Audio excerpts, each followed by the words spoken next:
Chapter 6. To the End. The only thing you have to ask yourself is if you are going to keep going or give up.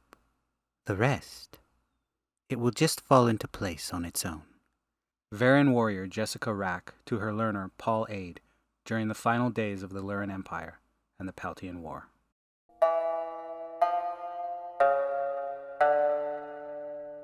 The edge of Upper Zurian space, second galaxy.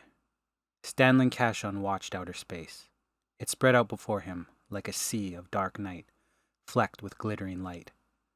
Beyond the prow of his saucer ship Suran, a picket craft was slowly moving on into the deep black of Upper Zurian space.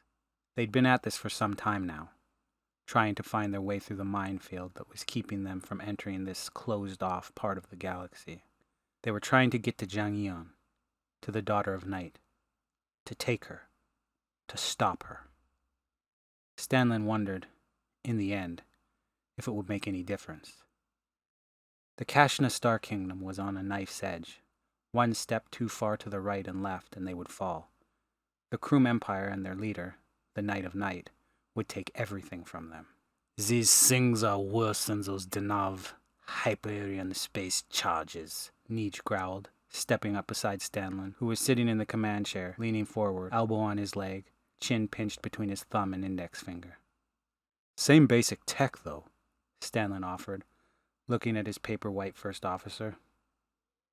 But instead of weapons that pass into Hyperion, these are tucked barely between real space and Hyperion, which makes them next to impossible to scan. We must be on edge, Stanlin chuckled. Why? Neej wondered, turning to the Zayan warrior, cocking an eyebrow. Stanlin sat up straight. We're here telling each other stuff we both know, like we're explaining it to a class of noobs. Neej sighed and looked out the forward window again. Sorry, he said. I'm just starting to get the feeling we're never going to find our way through this minefield. And if we can't get to Jiangyan. And then we can't get to the Daughter of Night. And we can't stop this war.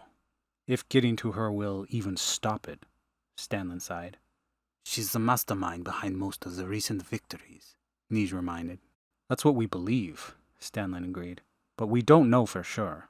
At any rate, she's high enough up in the hierarchy of the Krum Empire. We can get some valuable information out of her. Or at the very least use her as a bargaining chip. She is the Knight of Night's daughter, after all. That will only work if she actually matters to him, Stanlin sighed as he stood up. And I wonder if the Knight of Night cares about... Space lit up with a brilliant flash and Stanlin stared in horror as the picket ship vanished in a wash of fiery destruction. The bridge was deathly silent for a long moment. Picket ship 5 has been destroyed, Commander Umog said quietly after a moment in that lyrical voice that so didn't match his beastly face. Stanlin glanced at the four-armed Uther man and then turned to stare out the forward window again. Prep another one, Stanlin said after a moment, and mark Picket 5's trajectory, like the others. Yes, sir, Umog replied stoically. Stanlin, Neej said with a grim tone. At some point we're going to have to face facts. This might just turn out to be impossible. No, Stanlin snapped. There is a way. We just have to find it. And we'll keep searching until the end. The end of Part 2, Living in Shadows.